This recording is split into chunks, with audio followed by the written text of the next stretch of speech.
watch this beat going hooligan. We pop out, we acting a fool again. Hooligan. Watch this beat going hooligan. Pengertian etika audit.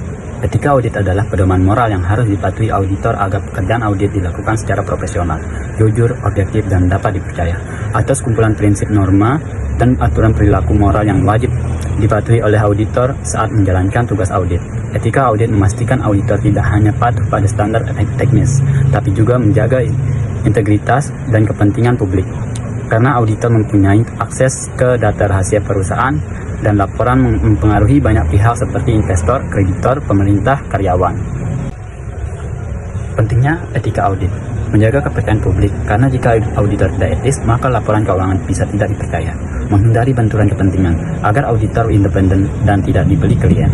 Melindungi auditor sendiri. Dengan patuh etik, auditor terhindar dari sanksi hukum, pencabutan izin, dan rusaknya reputasi.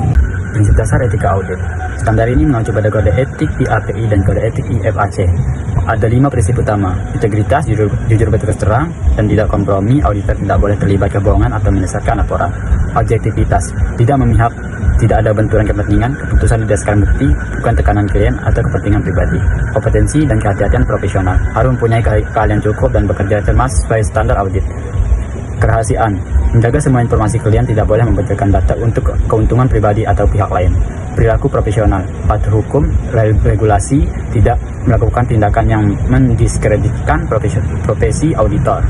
Independensi auditor adalah sikap mental dan kondisi beban dari pengaruh, tekanan, atau kepentingan apapun yang bisa membuat auditor tidak objektif saat menjalankan audit. Intinya, audit harus bisa berpikir dan bertindak seperti orang luar, netral, bukan karyawan klien, agar penilaian keputusan audit tetap objektif. Ancaman terhadap independensi. Yang pertama, ancaman independensi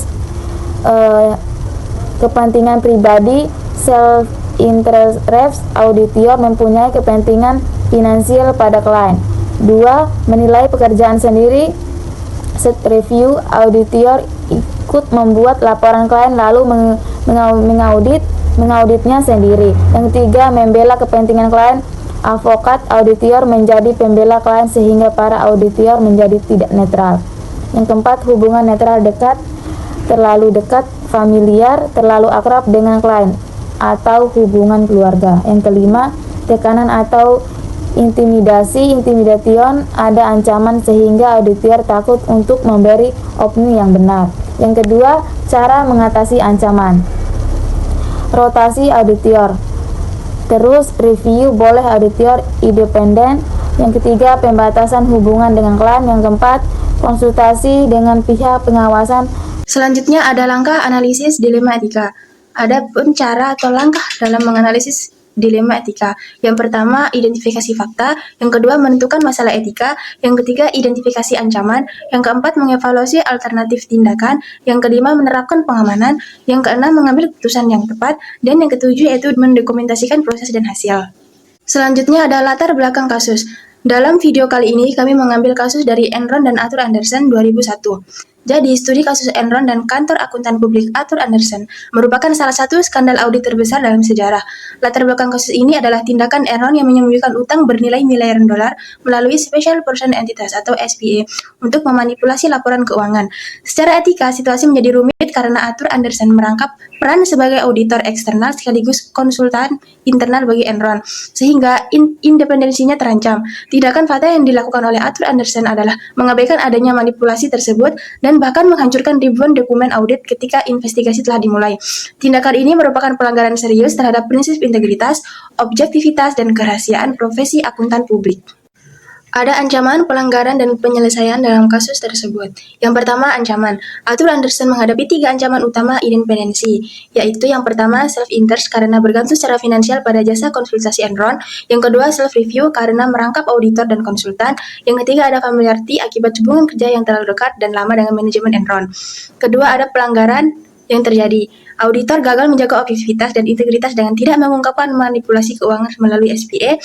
Pelanggaran terberat adalah penghancuran dokumen audit saat investigasi yang merupakan bentuk penghalangan proses hukum. Yang ketiga ada penyelesaian yang seharusnya dilakukan. Seharusnya Arthur Andersen memisahkan fungsi audit dan non-audit, menolak penugasan yang menimbulkan benturan kepentingan, serta memberikan opini tidak wajar jika manajemen menolak koreksi laporan.